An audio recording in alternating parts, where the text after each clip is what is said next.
আসসালামু আলাইকুম, welcome to my channel. আজকে আমি আপনাদের সঙ্গে শেয়ার করব বাচ্চাদের খুবই স্বাস্থ্যকর ও পুষ্টিকর একটি রেসিপি, গাজরের হালুয়া। তার জন্য প্রথমে যে উপকরণটি লাগবে সেটি হলো গ্রেট করা গাজর 1 কাপ, হাফ কাপ দুধ,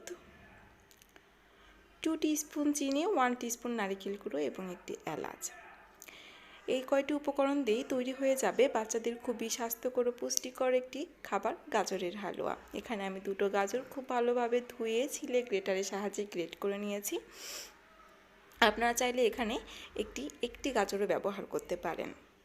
আপনার বাচ্চার জন্য যতটুকু প্রয়োজন আপনি ততটুকু গাজরই ব্যবহার করবেন। আর আমি এখানে দুধটা জাল করে নিয়েছি। গাজরে রয়েছে প্রচুর পরিমাণে ভিটামিন, মিনারেলস এবং কার্বোহাইড্রেট, যা বাচ্চাদের ব্রেন ডেভেলপমেন্টের জন্য খুবই উপকারী। বাচ্চারা অনেক সময় গাজরটা সবজি হিসেবে খেতে চায় না, তখন কিন্তু আমরা গাজরটা এরকম করে হালুয়া বানিয়ে দিতে পারি। এটা বাচ্চারা খুব মজা করে খাবে। আর বাচ্চারা প্রত্যেক দিন এক ধরনের খাবার পছন্দ করে না, তাদের যদি আমরা প্রত্যেক দিন আলাদা আলাদাভাবে খাবার তৈরি করে দিই, তারা কিন্তু খুব মজা করে খাবে এবং পুষ্টিও পাবে। এখানে আমি আপনাদের সঙ্গে কথা বলতে বলতে কিন্তু একটা প্যান বসে দিয়েছি এবং প্যানে আমি সামান্য পরিমাণ বাটার দিয়েছি। বাটার দেওয়ার পর আমি সেখানে একটা এলাচ দিয়েছি। এলাচ দেওয়ার পর গ্রেট করা গাজরগুলো আমি দিয়ে দিয়েছি। এখন এই বাটারের সঙ্গে গ্রেট করা গাজরগুলো খুব ভালোভাবে মিশিয়ে নিব এবং ভেজে নিব যতক্ষণ না পর্যন্ত গাজরের যেই কাঁচা গন্ধটা আছে এবং গাজরের গায়ে যে পানি আছে সেই পানিটা শুকিয়ে যাবে। আমি 5 মিনিট এইরকম ভাজার পরে দেখব যে গাজরের গায়ে যে পানি ছিল এবং গাজরের যে কাঁচা গন্ধটা ছিল সেটা একেবারেই চলে গেছে। এ পর্যায়ে আমি এখানে অ্যাড করব হাফ কাপ দুধ। আমি কিন্তু এখানে আরও 1 কাপ পানিও অ্যাড করেছিলাম। আমি বাচ্চাদের কখনোই ঘন দুধটা খাওয়াই না, কারণ এটা বাচ্চাদের পেটের জন্য ভালো না। অনেক বাচ্চার হয়তো শ্যুট করে না।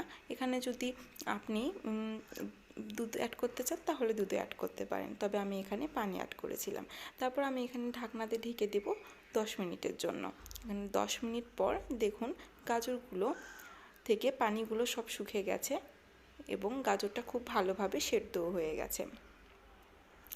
গাজরগুলো সেদ্ধ হয়ে যাওয়ার পর আমরা এখানে অ্যাড করব 2 টিস্পুন চিনি এবং 1 টিস্পুন নারকেল কুড়ানো। এখানে নারকেল কুড়ানোটা একদমই অপশনাল, আপনারা চাইলে নাও অ্যাড করতে পারেন। এখানে আপনারা বাদাম কুচিও অ্যাড করতে পারেন, কিন্তু আমার বাচ্চারা বাদাম কুচি পছন্দ করে না জন্য আমি এখানে বাদামটা স্কিপ করেছি।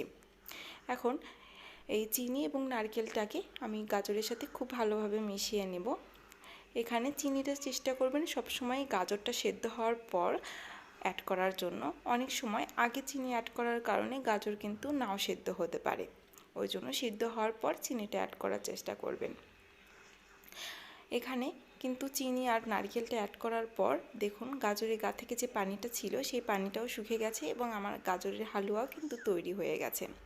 এটা কিন্তু একদম খাওয়ার জন্য প্রস্তুত। আর বাচ্চাদের জন্য চেষ্টা করবেন গাজরটা যেন একটু নরম থাকে, বেশি শক্ত হয়ে গেলে বাবুরা কিন্তু এটা খেতে পারবে না।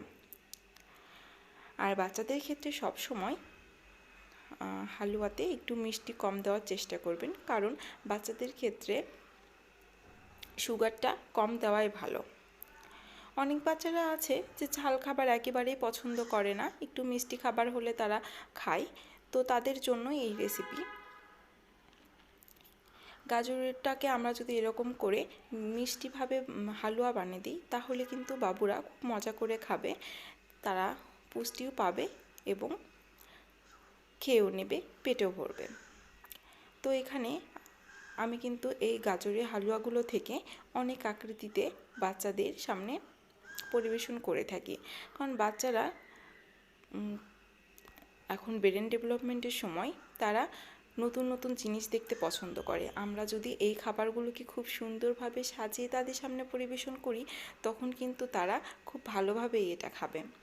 বা আপনার বাচ্চা যেটা পছন্দ করে আপনি কিন্তু সেটাই বানিয়ে দিতে পারেন। আমি এখানে লাড্ডুর আকৃতি দিয়েছি, তারপর স্টার দিয়েছি, চাঁদ দিয়েছি, আপনি এখানে মাছ দিতে পারেন, গাছ দিতে পারেন।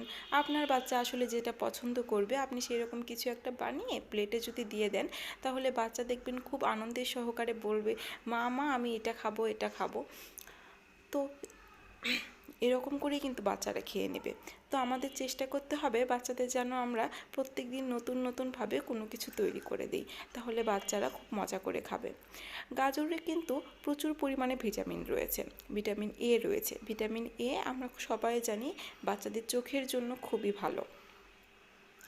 আর ভিটামিন এ থাকার কারণে বাচ্চাদের স্কিনে, যাদের স্কিনটা অনেক ড্রাই, তাদের স্কিনের জন্য কিন্তু এই গাজরটা খুব ভালো কাজ করবে।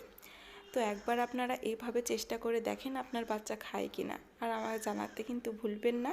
Thank you for watching. আল্লাহ হাফেজ। আসসালামু আলাইকুম, ওয়েলকাম টু মাই চ্যানেল। আজকে আমি আপনাদের